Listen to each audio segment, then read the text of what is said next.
Pero ako lang mabili. Pero ako pagi.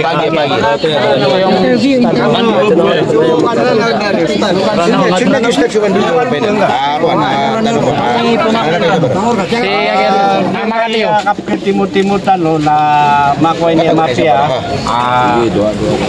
tagul sa baraka aging kay Tanusi aging kay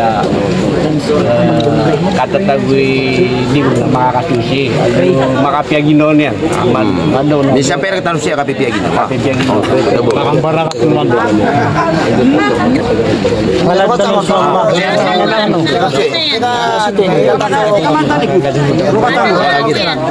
Aku tanong man ako na pena.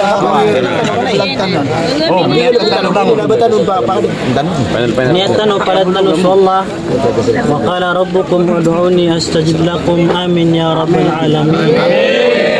اللهم اغفر لنا ذنوبنا ولوالدينا وارحمها كما ربونا صغارا اللهم انك عفو تحب العفو فاعف عنا يا الله penginamir ka ya Allah aging gaya kaya limu-limu dami bantag sa swaswata mir ka ya Allah support kami sa presiden saging gaya presiden taytano si Tatay Digong na makambelingan sa kapipya ginawa sabab sa si saging gaya debaw sabab po ay manana mga Muslim magusulang-ulang na mga tao si saging gaya Pilipinas saging gaya debaw kaya mara na si saging gaya debaw Rabbana atina fid dunya hasanah wa fil akhirati hasanah wa qina adzabannar amin ya rabbal alamin.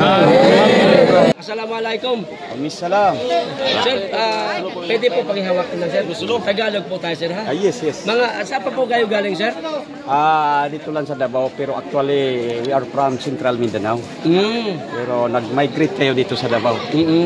So, gaano po kayo karami pumunta dito ngayon sir? 30 plus. Gabi-gabi naman kami pumunta. Okay. 30 plus kami ngayon pero kahapon mga sobra 100 kami.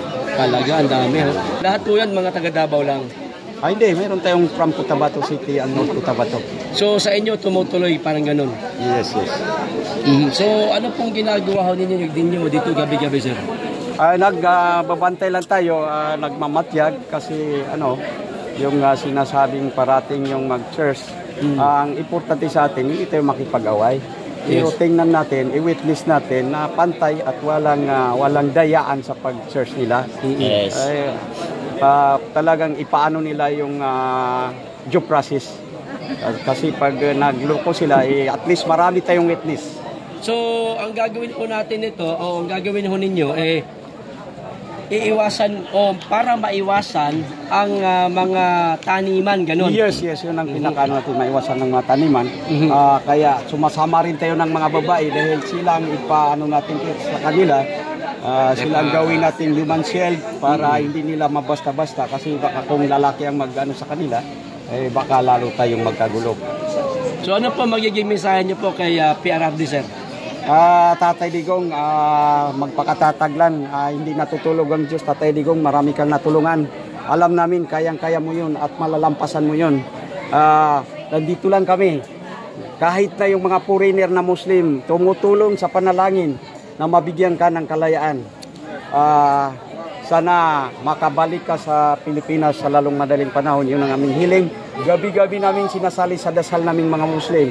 So imagine yung ilang Muslim sa buong mundo, halos lahat yan ay nagdadasal para sa ating Tatay Digong. Mensahe niyo naman po sa kabuuan po ng pamilya Duterte sir? Sa lahat po ng mga pamilyang Duterte, naririto lang po kami.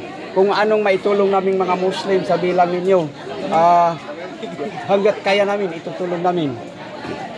Sir, yung sa BARM, sir, di ba parang hindi po yung inassign po ni Bongbong Marcos, so yung sa mga kapag dating MI or Manila, parang nireject ata, ano po yung masasabi niyo?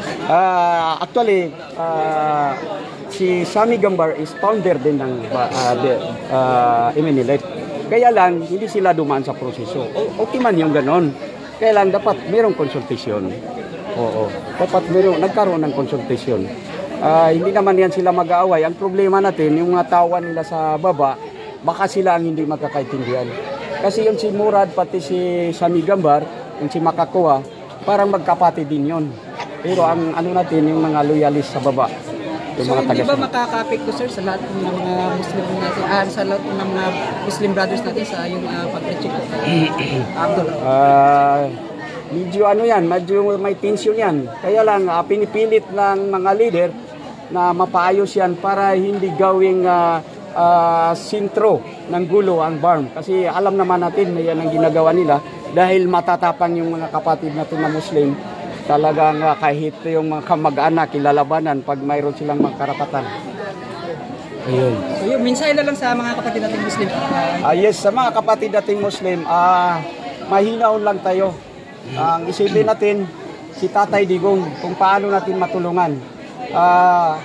Hindi ito ang panahon para kaaway-away tayo. Panahon ito para magkaisa. Para magkaisa, na tulungan ng ating Pangulo na siya lamang ang natatanging Pangulo na may malasakit sa bansa. Wala siyang inisip kundi ang kabutihan ng bansang Pilipinas, lalo na ang mga Pilipino. Ito SB, baka may tatanong ko yung SMN na yun. May tatanong ko kay sir. Lagi naman. Sir, okay na po, mensahe lang sir.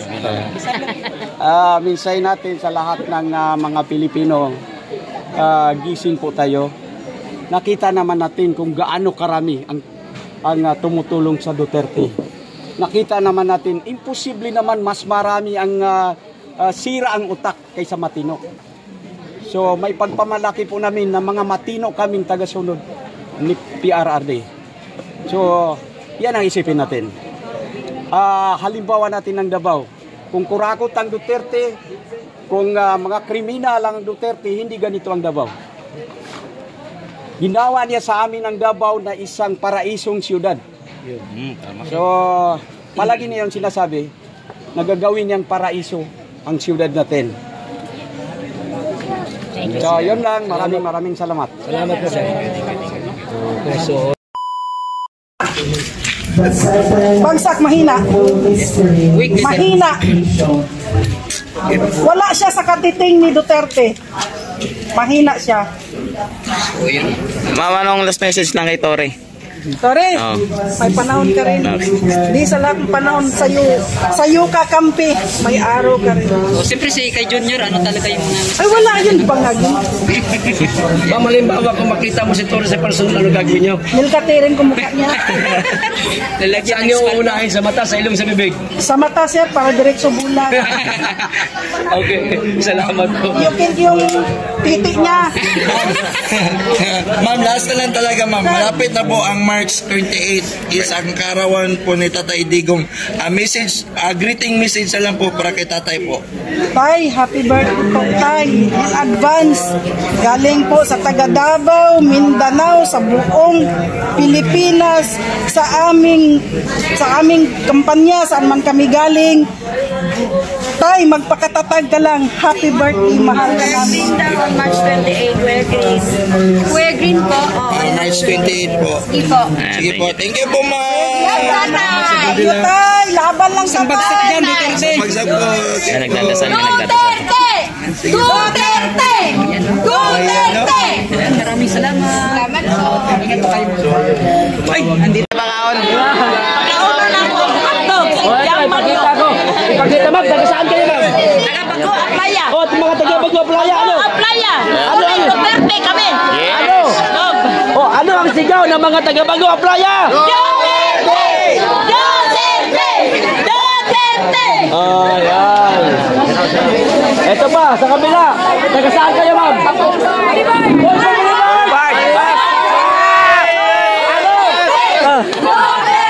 Pag-anip, tala pag-anip ko. At kabugay mo. Ano ang sigaw ng mga taga-Bulibard? Duterte! Duterte! Yeah, di ba? Tendero. Taga-asa kasi. Taga-aksyon dapat ko. Aksyon Bulibard. Oh, gusto nyo makita si Elias? Ayan, Elias no, Elias. Lagir na ko karon. Kung ito si Elias, ito naman si Satan. Joke lang, joke lang. Joke lang po. So, katay ah. Tawa, sabi ko nga sa inyo mga kababayan, marami pang luha na tutulo sa atin. Kasi hanggat naroon si Tatay Digong sa dahig, yung lungkot nasa puso pa ho natin mga kababayan. Hindi ho yan basta-basta mawawala. Kaya habang may pagkakataon po na tumawa, itawa lang po muna natin para huwag ho tayo ma-stress. Tumawa ho tayo. Masarap pong tumawa eh. Masaya yan eh. At pag dumating naman yung panahon na nakakalungkot, iiyak nyo lang. Ganun lang talaga. Di mo ba? Ayan o. Sa pagkaway, mga taga, siyempre, mga taga, Bago Playa. Mensahe niya kay Tatay Digong tayo. Mensahe niyo kay Tatay Digong. Tay, magpagaling ka dyan. Tay, magpagaling ka tay, magpakaayo ka tay. Naghulat minimo diri taga Davao, especially Bago Playa. Mensahe kay Tore, kay Tore. Tagalog naman po, Tagalog. Tagalog. Para mapare-pares natin maintindihan. Pumunta ng Davao, baka matuli ka. Ikaw, Tore. Kung aray ka Davao, pagkaunon ka na mo, dadalang, hotdog. Para matakom na imong baba. Sabi Tagalog eh. Taga Davao yan eh. Taga Talumong na yan. Ikaw, sir. Ito. Sir, sa lalaki. Tagalogin mo, sir, para maintindihan ng mga nanonood sa atin. Tagalog, sabi, ano?